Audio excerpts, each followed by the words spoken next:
Whenever I see girls and boys. Oops, teka. Di pala ako si Jose Marichon. Isang mapagpalang araw po sa ating lahat. Ngayon po ay araw ng Lunes, September 1, 2025. Simula na ng ating Ber months. Basahin po natin ang ating mabuting balita ayon kay San Lucas chapter 4 verse 16 hanggang 30. Papuri sa iyo, Panginoon.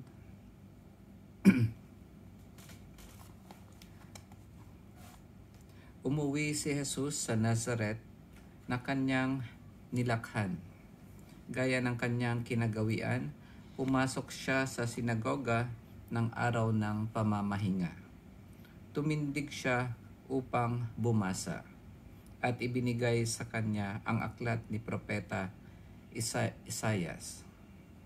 Binuksan niya ang aklat sa dakong kinasusulatan ng ganito: Sumasa akin ang Espiritu ng Panginoon, sapagkat hinirang niya ako upang ipangaral sa mga dukha ang mabuting balita. Sinugon niya ako upang ipahayag sa mga bihag na sila'y lalaya at sa mga bulag na sila'y makakita, upang bigyang kaluwagan ang mga sinisiil at ipahayag ang pagliligtas na gagawin ng Panginoon. Nilulon niya ang kasulatan at matapos isauli sa tagapaglingkod, siya'y naupo.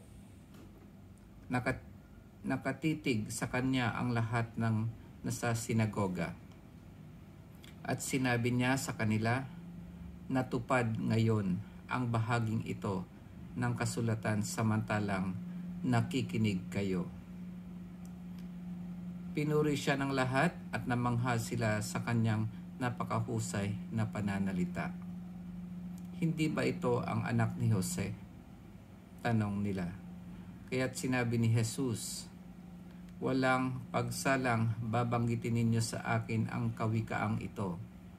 Doktor, gamutin mo ang iyong sarili.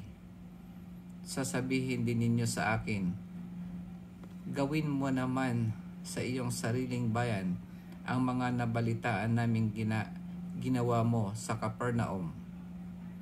At nagpatuloy ng pagsasalita si Jesus. Tandaan ninyo, walang propetang kinikilala sa kanyang sariling bayan.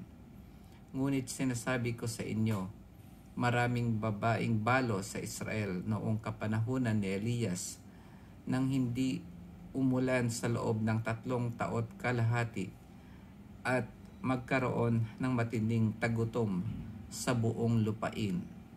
Subalit hindi sa kanino man sa kanila pinapunta si Elias kundi sa isang babaeng balo sa Sarepta sa lupain ng Sidon. Sa dinami-dami ng mga kitongin sa Israel noong kapanahunan ni Eliseo, walang pinagaling isa man sa kanila.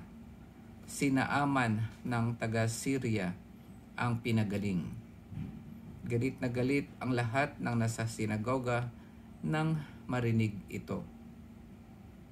Nagtindigan sila at ipinagtabuyan silang palabas sa taluktok ng burol na kinatatayuan ng bayan upang ibulid sa bangin.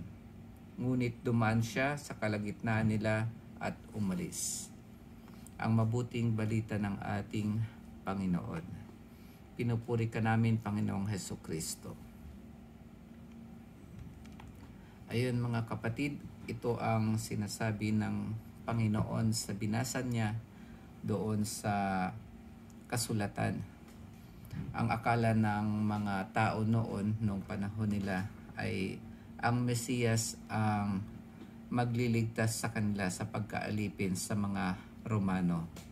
Kaya akala nila magkakaroon na sila ng araw ng kalayaan at magiging political na pinuno ang ating Panginoong Jesus. Pero hindi po ganon ang ang mission ng ating Panginoon. Ang mission ng Panginoon ay palayain tayo sa pagkaalipin sa ating mga kasalanan at maging malaya tayo sa paggawa ng mabuti at malaman ang matuwid at ang katotohanan. Kaya po itong ating mabuting balita ay tamang-tama sa pasok ng September, dahil sa ating mga Pilipino, ito yung simula ng parang pagdiriwang na ng Pasko para sa December 25. At ang pagdating ng ating Panginoon o ang pagsilang ng ating Panginoon ang ating sineselebrate sa araw na iyon. At itong napakinggan natin ngayon ay parang ganun din, lalong-lalo na sa first reading ngayon sa 1 Thessalonians, na ang nakasulat doon ay tungkol sa muling pagbabalik ng ating Panginoon at muling pagkabuhay ng mga namatay at susunod namang isasama ng Panginoon ang mga buhay pa na nandito sa lupa. Kaya kung ang muling pagbabalik ng ating Panginoon ay iyon ang unang pagbasa natin, at ngayon naman ang ating simula ng September ay tungkol na rin sa ating paghahanda para sa pagdating ng ating Panginoon, ang ating Panginoong Jesus na isisilang dito sa mundo. Kaya ito yung pagkakataon siguro na ihanda natin ang sarili, at tingin ko itong pagbasa natin sa mga susunod ng mabuting balita ay hango na sa book o sa gospel ni Saint Luke. Parang natapos na tayo sa book ni Saint Matthew. Kaya nga paghandaan natin yung pagdating ng Panginoon, hindi lamang sa araw ng Pasko na ginugunita natin ang kanyang pagsilang, kundi paghandaan natin yung araw kung saan darating ang Panginoon, kung kailan tayo kukunin ng Panginoon.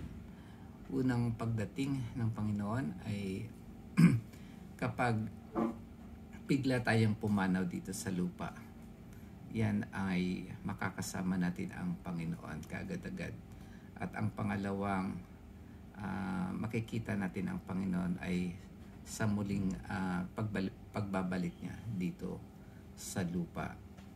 At kung papaanong iniakyat ang ating o na-resurrect o muling nabuhay ang ating Panginoon sa pamamagitan ng Espiritu Santo, ganon din naman tayo. Muli tayong mabubuhay sa pamamagitan ng Espiritu Santo na nananahan sa atin. Alam naman natin yan dahil na ibigay sa atin yan nung tayo ay nabinyagan at nung magkaroon tayo ng kumpil. Ang Espiritu Santo ay nananahan sa atin, at minsan ay paulit-ulit ko na po itong sinasabi, at sa mga unang nakapakinig na to ay siguro bago pa lang, o kaya sa mga Katoliko na nagkaroon ng pag-aaral o katekismo ay alam na rin ang mga bagay na ito tungkol sa sacraments. So yun lamang po mga kapatid. Magandang simula ng ating September. At Lunes na naman, balik tayo sa ating trabaho. God bless po mga kapatid.